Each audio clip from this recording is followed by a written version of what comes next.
A family who's lost 2 loved ones to traffic violence is hoping for changes. We have those conversations coming up. 1 Utah police officer, 2 wrong-way drivers, 2 collisions. I need medical bad. We'll tell you this officer's story. As one storm exits the state, is there another one to take its place? I'll let you know in the forecast. How one Navajo woman is making books for little ones to make a big difference. Live from Utah's news leader, Fox 13 News at 9 starts right now.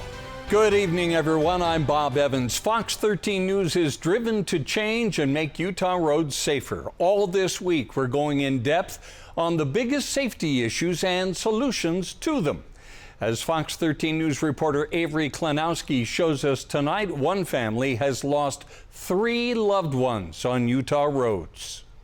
Sometimes I think about bumper stickers that would maybe send a message and maybe Jesus saw you texting while you were driving. Mickey Harris is part of Save Not Pave, a Cottonwood Heights group that's met with UDOT about the dangers of Wasatch Boulevard. I'm tired of pedestrians and cyclists being an afterthought and not even being seen on a road. Her sister-in-law, Lindsay Kerr, also hopes for more safer routes. It involved everybody doing, something to pitch in, whether it's our tax dollars or whether it's, just being willing to talk about the dangers that, that exist within every city. My sister-in-law, Mickey Harris, her grandmother was hit by a car. She was just crossing the street and a driver who wasn't paying close enough attention didn't see her and she passed away. And then we have a mutual sister-in-law who passed away 2 years ago in October.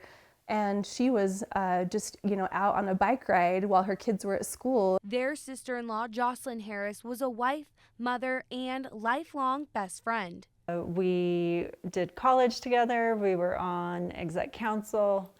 And she actually was the one who set me up with my husband today. Kerr also lost her dad to traffic violence when she was 4 years old. My father passed away in the line of duty. He was a Utah Highway patrolman. He was chasing a speeder down Parley's Canyon. Saying that the holes that are left in their hearts are undescribable. It's still tragic. It's so heavy for our whole family, especially for my brother and his children. The sisters explaining that road design will change a driver's behavior. Usually the lane is really narrow. Sometimes, you feel the pinch of the curb and gutter come out, and that's purposely designed that way so that you as a driver think, oh, I gotta pay attention. Calling on officials to take a closer look at how they can maximize safety, especially for those on foot and bikes. Harris says it's better to wait 30 seconds than to get into an accident. It is my family that I've had to lose and grieve because you had to, get to the grocery store sooner, or you didn't plan appropriately to get to work on time, that you're just speeding out the door. In Cottonwood Heights, Avery Klenowski, Fox 13 News, Utah. If you have an idea for a Driven to Change story or a solution to a problem you see on Utah roads, send it to news@fox13now.com. South Salt Lake Police are looking for a missing 12-year-old girl right now who is considered endangered. Police say Serenity Slusser ran away from Evergreen Junior High in Mill Creek this afternoon. She was wearing a black hoodie, white pajama bottoms, black sandals, and socks. She is 5'3" tall and weighs 185 pounds. Police say she is considered endangered due to her age. If you have seen her or know where she is, call South Salt Lake Police. In Provo, a man is in custody after barricading himself inside a motel room this afternoon. It happened near 40 West, 300 South at about 3:30. Police say a court constable was delivering eviction papers to the man in the room. The constable reportedly saw a gun inside and heard gunshots while trying to serve the papers. A SWAT team was called in and police negotiated with the man while evacuating nearby rooms. He was finally taken into custody and to a hospital to be evaluated. Utah-based rapper NBA Youngboy will avoid jail time after pleading no contest today to several charges in connection with a prescription drug ring. He was arrested last April. The rapper, whose real name is Kentrell Deshawn Galden, entered his plea in a Logan courtroom on multiple charges, including felony identity fraud, felony forgery, and misdemeanor unlawful pharmacy conduct. He also agreed to pay a $25,000 fine in this case. Galden could still face multiple years behind bars after pleading guilty to a federal firearm possession charge. Condemned killer Ralph Leroy Menzies was in a West Jordan courtroom today for a competency hearing. Menzies is on Utah's death row for the 1986 kidnap and murder of Maureen Hunsaker. His lawyers argue he has dementia, and to execute him now would be unconstitutional. The Utah Attorney General's office is challenging whether he is truly incompetent to face execution. The family of Menzies' victim believes he should be executed. As of right now, yes. I still believe that justice should be served. If I have to follow along with the medical expertise is there, he may die of whatever's going on with him medically before we ever get the execution to be followed through with. The competency hearing is expected to last through the rest of this week. Once the hearing is finished, the judge will take the case under advisement, postponing an immediate ruling. The alleged child abduction of a 12-year-old girl in Bountiful is sparking conversations among parents about their children's safety online. Police say the girl was taken yesterday by a juvenile who is several years older than her. Investigators believe they met online. Detective Dustin Stewart with the Weber County Sheriff's Office hosts presentations quarterly for parents about how to keep their children safe from online predators. You wouldn't walk into your house and leave your front door wide open with a bunch of people standing outside of it waiting to come in with your kids home. You want to close your door and lock it. So we want to use that example when we are giving our kids phones. We want to make sure that we're oriented to what's going on in there. We want to make sure that we know what we're doing by giving them that access. Detective Stewart says parents should watch for their children being on their phones for a long period of time if they withdraw from family and friends or become secretive about their online activities. The parents of a 17-year-old boy who officials say took his life at a troubled teen center in Mapleton blame the staff for his death. Catherine and Joshua Silvers are suing Discovery Ranch Academy, claiming that in the weeks leading up to their son Baruch's death, he was put on a new medication that increased suicidal thoughts. Weeks before his death, Baruch's mother says staff found a note from him outlining his plan to take his own life, and he was still left unsupervised. Baruch's parents say they were never notified of his worsening mental health. That call never came. Our son needed help, and he was forced to suffer alone while we, his family, were left in the dark and deprived of an opportunity to do anything in our power to help Baruch when he needed us the most. In a statement, the executive director of the center said they are grieving, supporting students with therapists, and cooperating with the investigation. If you or someone you love is struggling with mental health or suicidal thoughts, help is always available. Dial 988 to reach the National Suicide Prevention Hotline. The Utah State Board of Education says the state's overall high school graduation rate has seen a fourth consecutive year of improvement. This year's cohort graduation report shows Utah's overall graduation rate reached 88.8%. Students with disabilities had the greatest improvement.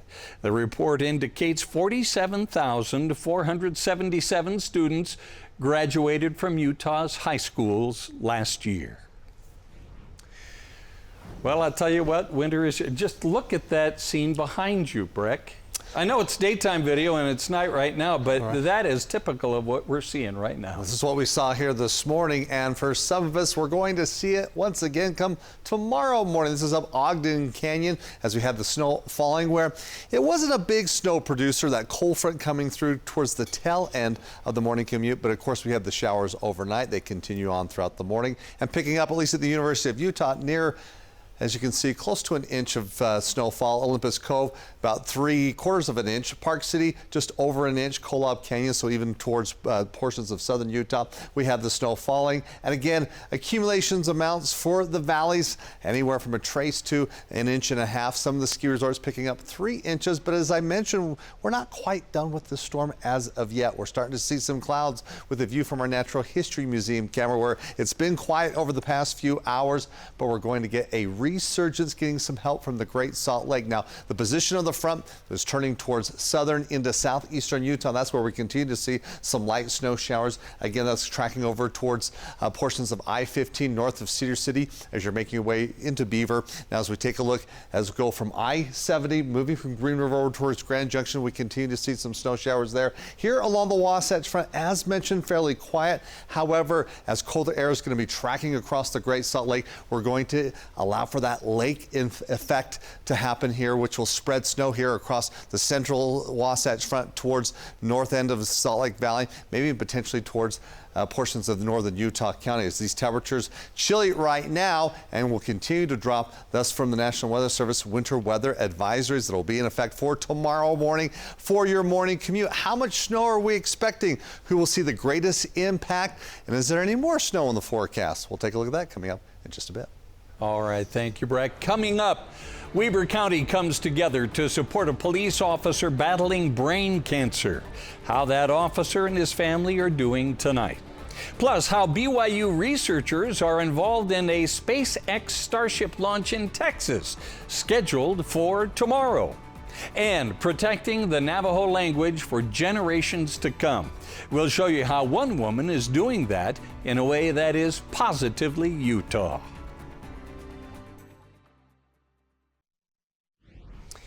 There was a fundraiser in Ogden tonight for a Kaysville police officer who was battling stage 4 brain cancer. Sergeant Jared Jensen is in his mid-30s and was diagnosed in August. Tonight, members of the community hosted a dinner and a silent auction at the Weber County Archery Park to support him and his family through this battle. We're very grateful, and above all else, I'm just grateful that Jared can look out and see all these people that really care about him. So I appreciate the support. All the businesses that have donated, truly amazing. I know my brother-in-laws, sister-in-laws, they've hunted all this stuff down. We've stayed out of it. So everything here is a credit to them. The food is a credit to the cooking queen. She deserves a lot of the credit of this evening being possible. I've worked with Sergeant Jensen on giving back to the community with several different projects, donating food to different departments during COVID, also with families in need, and we just felt like we needed to give back. The Jensen family has also a GoFundMe page going. So far, they have raised $26,000 of their $35,000 goal. A team from Brigham Young University is in Texas tonight ahead of the launch of SpaceX tomorrow.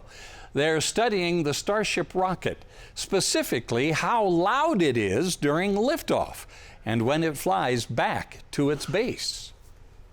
We're trying to provide the data and the interpretation of the data to say, this is what's physically here, and then those data can be used by others to make decisions.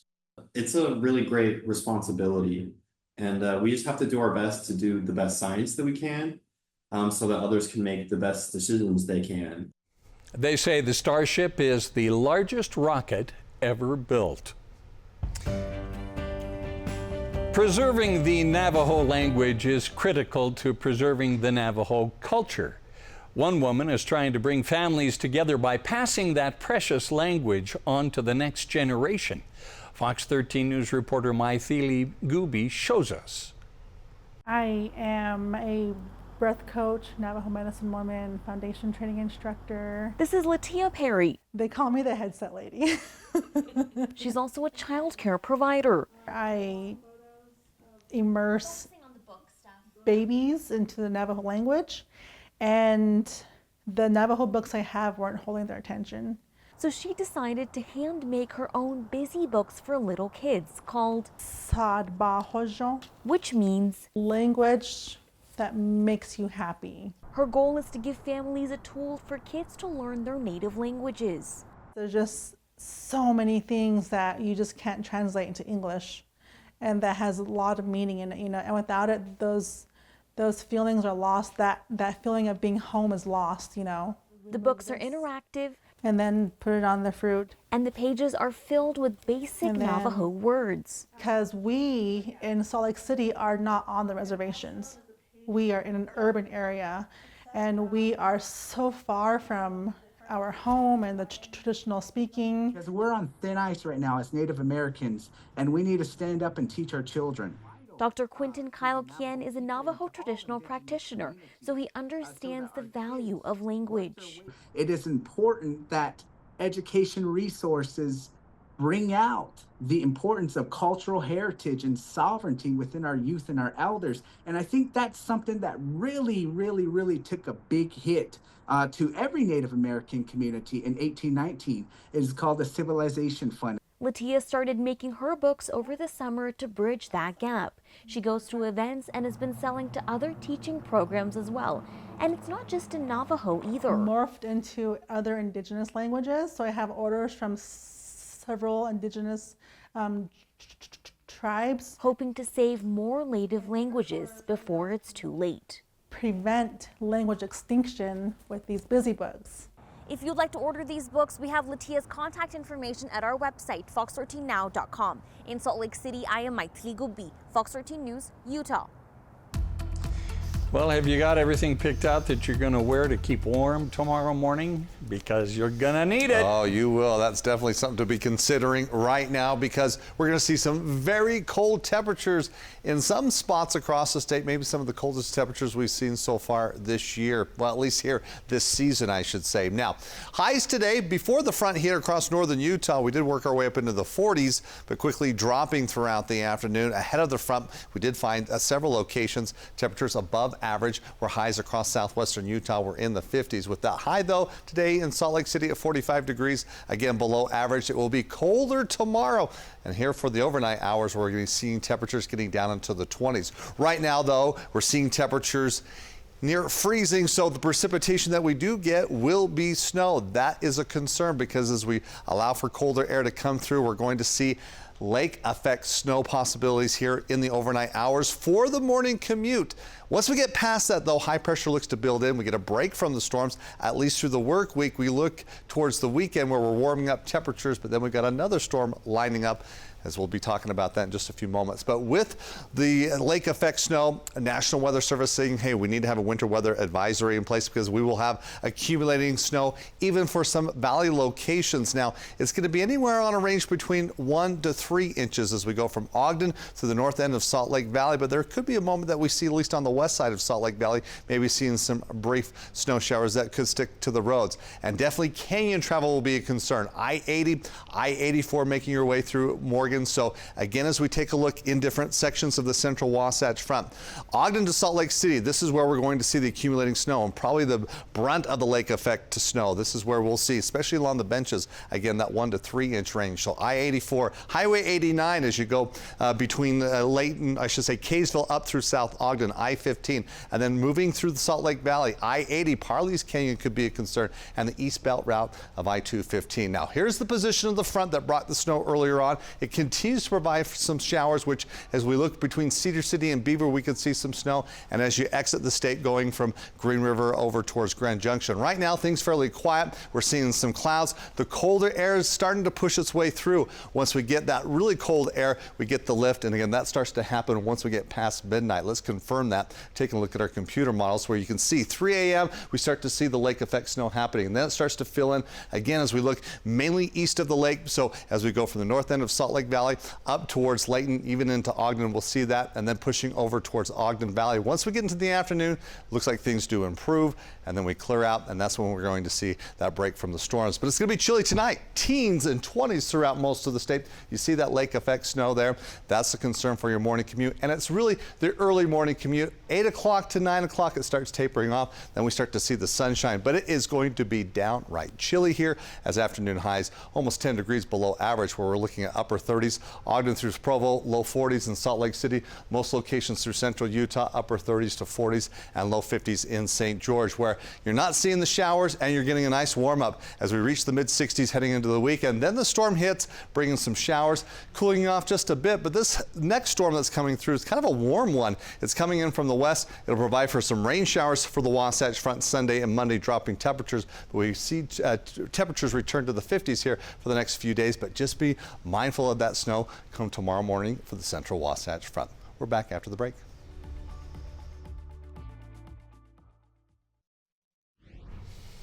A Washington County Sheriff's deputy was involved in a deadly crash yesterday. The Sheriff's Office says deputies were responding to a rollover on Old Highway 91 at about 3:30 p.m. when a marked patrol car collided with a motorcycle about 4 miles from the first crash site. The motorcycle rider, a 33-year-old man, was pronounced dead on scene. The deputy was treated and released from the hospital. The Sheriff's Office did not release any details on what caused this crash. UHP is conducting that investigation. We have an update to 2 shootings that left 3 people dead over the weekend in Salt Lake City. Just before midnight on Friday, police say an argument between several people led to the shooting death of 26-year-old Oscar Moreno. Another man was hospitalized in critical condition. And then 20 minutes later, a second shooting between 2 people happened outside an apartment near Liberty Park. Officers say 21-year-old Maxwell Rogers was shot and killed at the scene. Police believe 53-year-old Charlie Polson shot Rogers and then barricaded himself inside his apartment, where he died by suicide. Utah State University wants to join a lawsuit against the Mountain West Conference. This morning, Governor Spencer Cox, the Utah House Speaker and Senate President, urged the university to join the lawsuit challenging the policies of the conference in allowing transgender athletes to participate. This comes after both USU and Southern Utah University forfeited matches against a team because of an athlete perceived to be transgender. Tonight, the university asked a federal judge to rescind their losses after they forfeited the matches. You've seen the video. Now talk to the officer who twice has steered into wrong-way drivers trying to prevent innocent people from being killed.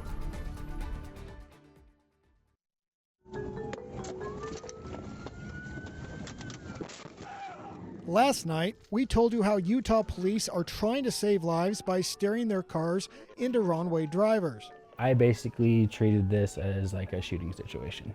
Now, meet an officer who has done it twice. I knew innocent lives were at risk. I'm Fox 13 investigative reporter Nate Carlisle. The 2 crashes show how wrong-way driving happens and the dangers for both the drivers and law enforcement. So you drove this for both episodes with the wrong-way drivers? Yeah, this is the same vehicle for both. This was the department-issued Dodge Durango, driven by Kaysville police officer Calavai de los Santos. I have a very special bond with this particular vehicle. The Durango sustained minimal damage after de los Santos steered into a wrong-way driver back in 2022. It was a big airbag that comes straight down. But you can see what happened after his collision in February of this year.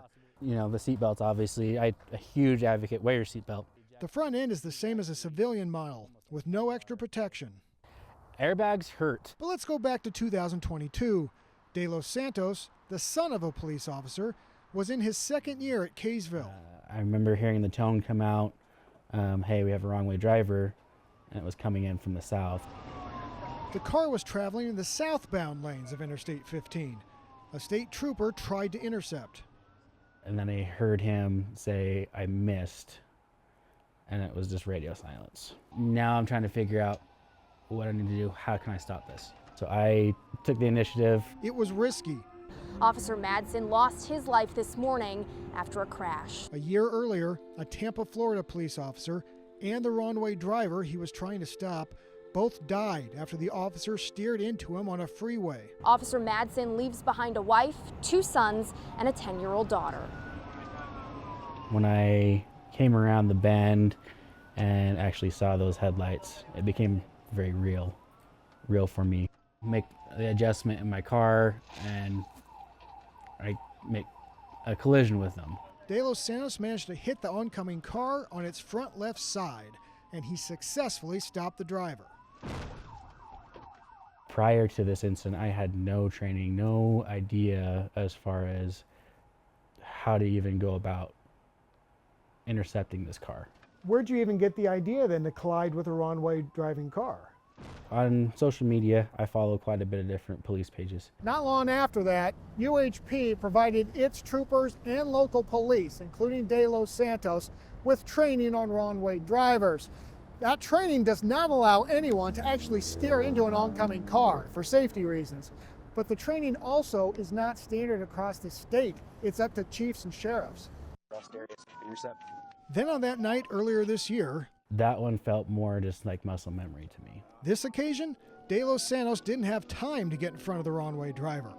You can see him drive down the on-ramp, cut across the shoulder, and steer head first into the Tesla's rear quarter panel. 1050, I got him. And you hear him call for help. I need medical. Bad.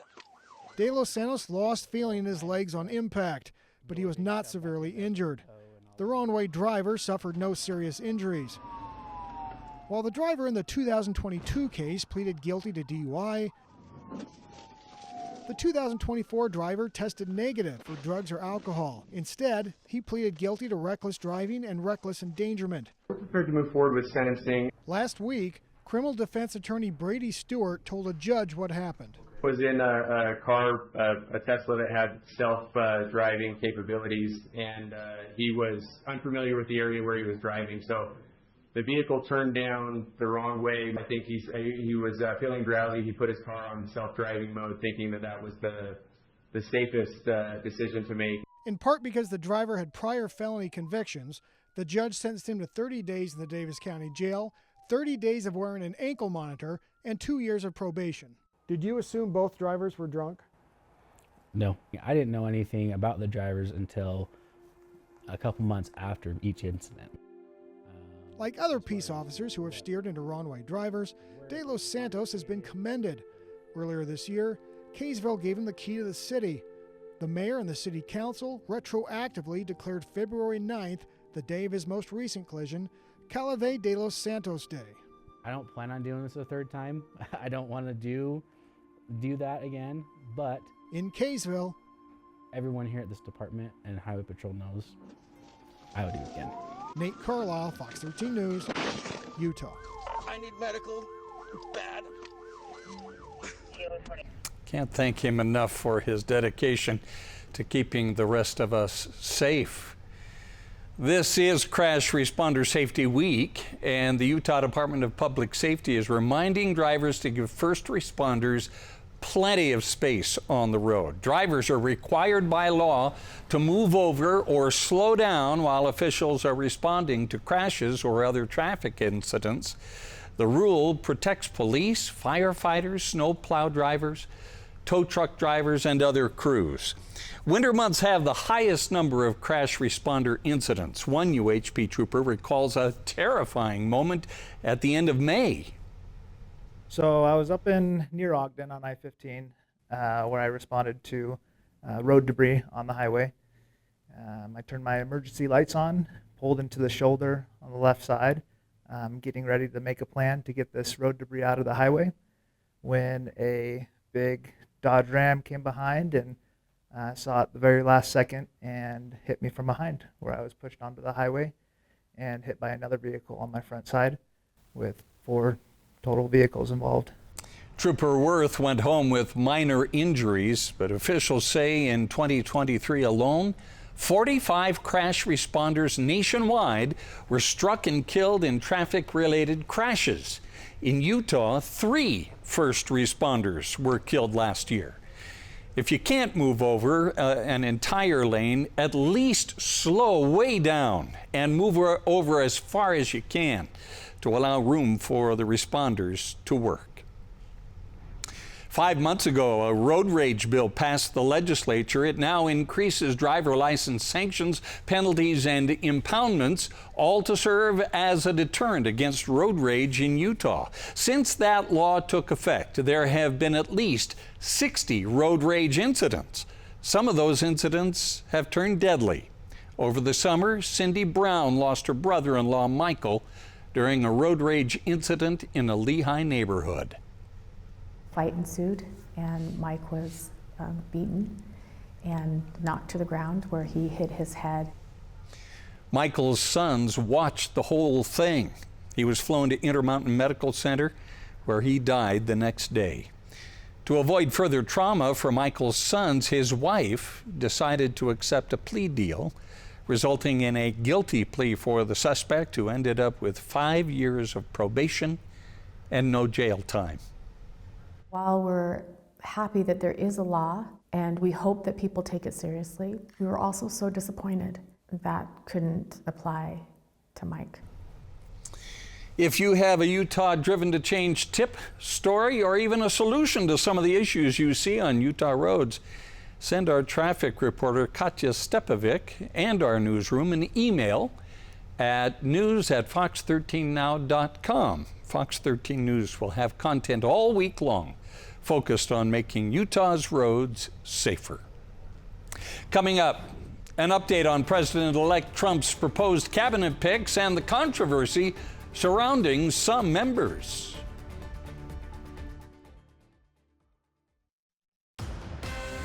President-elect Donald Trump says he plans to nominate former Wisconsin Congressman Sean Duffy as his transportation secretary. Duffy served in the House of Representatives from 2011 to 2019.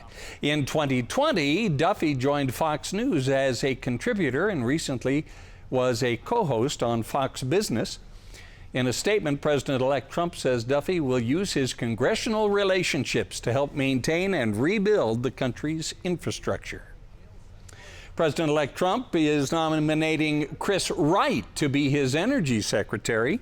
Wright is the founder and current CEO and chairman of Liberty Energy. He has criticized climate change policies in the past. He also will serve as a member of the newly formed Council of National Security. Brendan Carr has been picked to serve as chairman of the Federal Communications Commission. Carr currently serves as a commissioner on the board. Before that, he was general counsel for the agency. He was first nominated to the FCC in 2017. His current term runs through 2029. President-elect Trump's pick, Matt Gaetz, for Attorney General, has raised red flags and doubts about his chances of even being approved. But Republicans, with a new majority in the Senate, say they expect Mr. Trump's elections to go through just fine. The House Ethics Committee has been investigating sexual misconduct allegations that Gaetz denies and could vote Wednesday on whether to release its final report. In New York City, a suspect is in custody after a stabbing spree left at least 2 people dead and another critically wounded. Police say the 51-year-old suspect did not know the victims and the attacks were unprovoked. Mayor Eric Adams called the violence, quote, a clear example of failures in the criminal justice system and elsewhere. At least 1 person is dead and more than a dozen others sick after an E. coli outbreak involving baby carrots. The CDC tracked them back to Grimway Farms in Bakersfield, California. They were sold under a number of brand names, including Trader Joe's, Wegmans, and Sprouts. Officials say they recalled the carrots, and the carrots are likely no longer in stores, but may still be in people's homes. And before we head to break, let's take a look at UDOT traffic camera. Up Little Cottonwood Canyon, we're seeing snow falling, which this is going to be a story for some of the Wasatch Front come tomorrow morning. Who gets hit? I'll let you know after the break. BYU lost their first game of the season, but Kalani Sitake will tell us why this year is different than it was in the past for the Cougars. And Alex Ovechkin and the Washington Capitals play the Utah Hockey Club tonight, a big night. The highlights are on the way.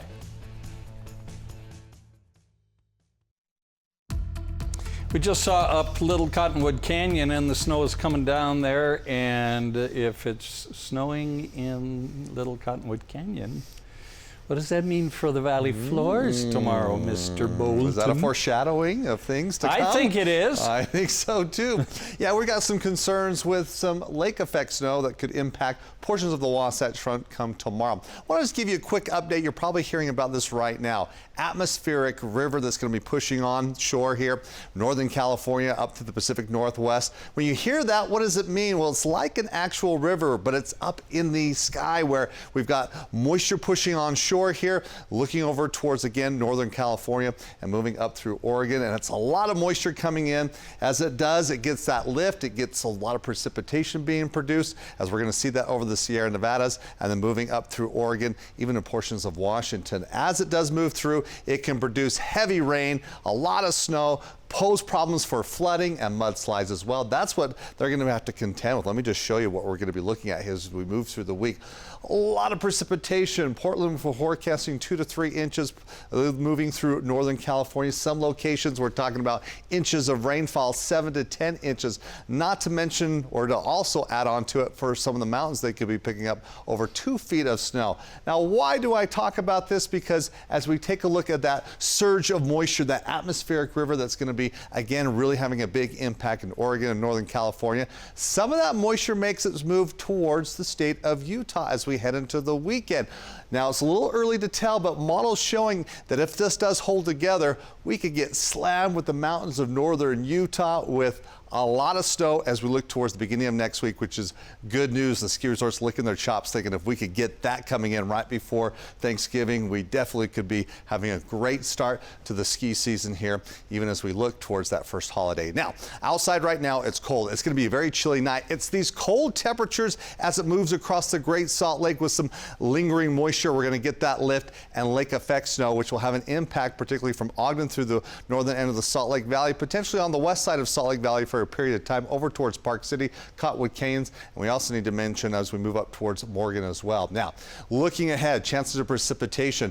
Looks like for St. George, you're avoiding it up until the beginning of next week. Yeah, that storm system is going to be having some impact for you, but more so here across northern Utah. We're really bringing in that moisture. If we get the snow, it's going to have a little bit more higher water content. Cold front moving in, cold air behind it. That's what's going to produce the lake effect. Not much going on right now. We really don't get things going until after midnight. So for tonight, that lake effect snow, it goes until the early morning commute, so we could see valley accumulations of 1 inch or 2. That could stick to the roads, especially near some of the benches. But once we get about 8 o'clock, we should be good to go. But it's going to be cold tomorrow, as highs only reaching the upper 30s to low 40s here along the Wasatch Front. So take a look at your 7-day forecast. As I mentioned for St. George, you're not seeing the precipitation. You're staying free of the storms up until Sunday into Monday. Then we'll start to see a chance of rain showers northern Utah. Nice warm up into the weekend. Still hanging up your Christmas lights Friday, Saturday before the storm hits, because once we get that, we're going to see a lot of rain come Sunday and Monday. We now get to watch the greatest hockey players in the world here in Utah. Like tonight with Alex Ovechkin and the Washington Capitals, he's chasing down the all-time NHL scoring record of Wayne Gretzky. The Great Eight went into the game 29 goals away from breaking the all-time scoring record. But it was the Utah Hockey Club that scored first. Jack McBain is there in front of goal, and he scores it right in the right spot. Utah was up 1-0 in the first period, but then Washington exploded for 3 straight goals in the first period, the third coming from Ovechkin. That's career goal number 867. Then in the second period, it's Ovechkin again, fires it in for another goal. That's 869, 26 away from the all-time NHL record of Wayne Gretzky. Utah did add a goal from Nick Bjugstad here later in the second period. The shot came in and Bjugstad was able to knock it in for Utah to cut the lead to 2, but Washington went on to win it 6-2. BYU coming off their first loss of the season, but unlike some seasons in the past when they were independent, the Cougars still have everything to play for in a big matchup this Saturday when the 14th ranked Cougars play at 21st ranked Arizona State in Tempe. We had to kind of explain that to them at the end of the game in the locker room, that because there's a little bit of that, like that feeling of when you lost Coastal Carolina or you lose a game early and then you're just, you're out of the mix for a New Year's Six bowl and things like that. Now we're in a conference. We're still sitting at the top of the conference, and it's a really good position us to be in. That's why I love our partnership and our membership in the Big 12, is that we have this opportunity to keep playing, and there's a lot to play for still. And so with all that being said and done, let's get back to being at our best and playing at our best, and if we can do that, we will live with the result. The Utes dropped another game at Colorado. That's their 6th loss in a row. It's senior night this Saturday when they host 22nd ranked Iowa State. It's been a rough year for seniors like Mekhi Bernard, who's played well at running back, but the losses have taken a toll. Hurting. I'm in pain, mentally, physically, all above, because it's just so hard to just be in a position where I've been playing good, but not the last few weeks, but just overall season, and for us not to be successful. So it hurts. I think it hit me yesterday that it's the last 2. So I'm trying to just do whatever I can to make sure these last 2 is something I can walk away from and be like, hey, I gave them all. So they're going to get my all for these next 2, especially this game, senior night. Got a lot of family coming. Big night, 2 wins away from becoming bowl eligible. Well, he's done so much for the program from his beginning days of 6 years ago, and now here he is wrapping it up. They've invested a lot. And this senior group, although they've not got the wins this year, they've done a lot. 2 Rose Bowls, 2 Pac-12 Oh, yeah. championships. Well, and you got to just count this season up as a fluke for the Utes. I mean, because how else can you explain it? Just the injuries. Key players. Okay. Well, keep going, Utes. Yeah. We'll be right back. This might run us over just a second, but we got to tell you, new numbers from the Smith Entertainment Group show retail sales at the Delta Centers had a new record when Utah Hockey Club jerseys went on sale Friday. It beat previous single-day sports sales by nearly 50%. That record was set on opening night last month.